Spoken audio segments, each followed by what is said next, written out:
په ذوالحجه کې دوه داسې عبادات دي چې هغه عبادت که یو انسان په بله میاشت کې وکړي بیا د داسې عباداتو انسان ته هیڅ ثواب او فضیلت نه حاصلیږي. داسې ده چې شریعت ته د دې لپاره خپل یو وخت مقرر کړی ده او خپل ورځ مقرره کړې ده، خپل یو تاریخ مقرر کړی ده. که چېرته هغه عبادت هغه عمل په هغه ورځ باندې وکړي بیا خو باعث ثواب ده، د فضیلت ول کار ده. او که چېرته ته هغه عبادت په داسې ورځو کې وکړي چې هغه خاص ورځې نه دي، نور ورځې دي، بیا د داسې عبادت هیڅ ثواب نشته. په دوه عبادتو کې اوله عبادت د حج ده. د حج یو داسې عبادت ده چې دغه په ذوالحجه میاشت کې کیږي او د شریعت طرفه نه د ته خاص یو خپل تاریخ مقرر ده. که چا حج په دغه خپل میاشت کې وکړو، په د خاص ورځو کې وکړو، بیا د انسان ته ثواب ملاویږي. او که چیرته د حج وکړو په داسې ورځو کې چې هغه د ذوالحجې نه علاوه په نور ورځو کې د هغه مقامات ته لاړو، هغه عبادت یې کوو، بیا دغه ثواب کله هم دته نه ملاویږي.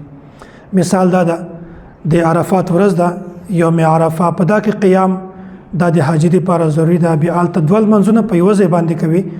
که چیرته یو کس داسې وي چې هغه د ذوالحجې نه علاوه په بله ورځ باندې په بله میاشت کې دی میدان عرفات ته ولاړ شي، نو په عرفات کې قیام هلته د پاته کېدل او دوه لمونځو جمع کول دا دته کله هم ثواب نه ورکوي، ځکه چې دا عبادت شریعت د خاص وخت سره مقرر کړی ده، د خاص وخت لپاره ده، د خاص ورځې لپاره ده.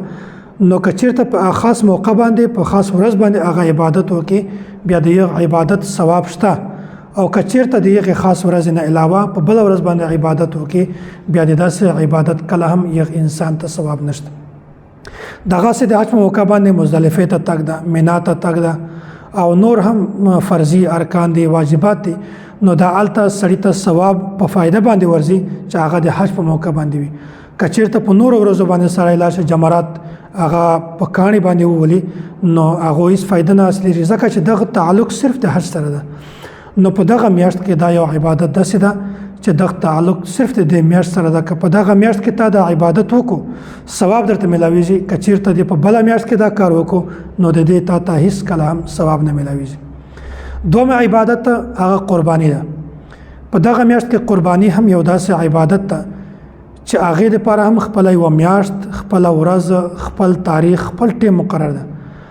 که چېرته یو کس د اختر په ورځ باندې 10 تاریخ باندې 10 ذوالحجه باندې 11 باندې او 12 تاریخ باندې د انسان قرباني وکړله نو دا قرباني صحیح ده، دا قرباني قبلیږي هم او دته فضیلت هم پې حاصلېږي. او که یو کس داسې وي چې هغه خپله د ورځو نه علاوه بله ورځ باندې قرباني وکړي، د اختر په 4مه ورځ باندې وکړي، 10مه ورځ باندې قرباني وکړي یا اختر نه مخکې وکړي، نو د داسې قرباني هیڅ کله ثواب د انسان ته نه حاصلېږي. بلکې فقها دا هم فرمایي وایي که یو انسان داسې وي چې هغه د اختر په ورځو کې دا 3 ورځو کې قرباني نه وکړي، دنه قرباني پاتې شو خو څاروی د قرباني اخیستی وي، نو وایي دی بیا په دې میاشت کې قرباني نشي کولی چې خپل وخت تیر شي، نو هغه نه بعد به دته پکار ده چې هغه قرباني څاروی هغه د بالکل ژوندی د الله تعالی په لار کې صدقه کړي. درېمه خبره دا ده چې ټول ادیان، ټول مذاهب دا په یو خبره باندې د ټولو اتفاق ده.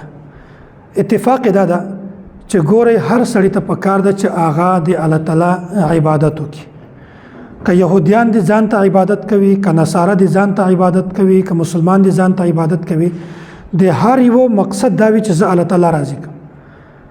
مونږ اسلام کې مسلمانانو دپاره عبادت ته مثلا مونځ کول دي، روزه نیول دي، زکات ورکول دي، حج کول دي، جهاد ده، داسې تلاوت ته، ذکر ده، دا ټول داسې عبادت دی چې دغه کولو باندې مونږ ته الله تعالی ثواب راکوي. نو مونږ عبادت ته دې لپاره کوو چې الله تعالی د مونږ نه راضي شي.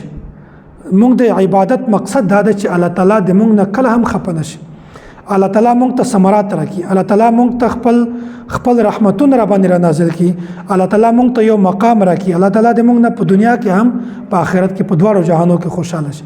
بس د هر انسان دا مقصد وي.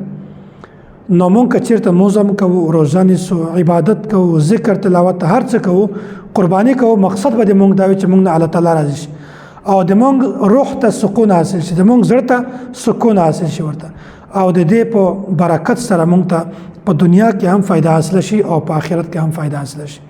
نو دا یو داسې عبادت دی چې ټول ادیان په دې باندې متفق دي، ټول مذهبونه په دې متفق دي چې موږ به د الله تعالی عبادت کوو.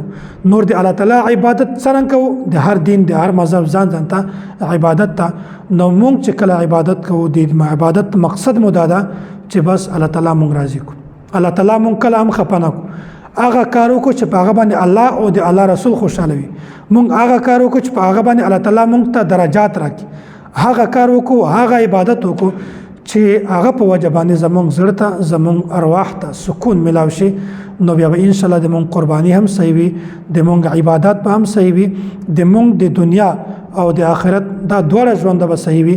او هر هغه انسان چې دنیا هم په خوشحالي وي او آخرت هم په خوشحالي وي، دا انسان به په دنیا کې هم کامیابی او په آخرت کې به هم کامیابی.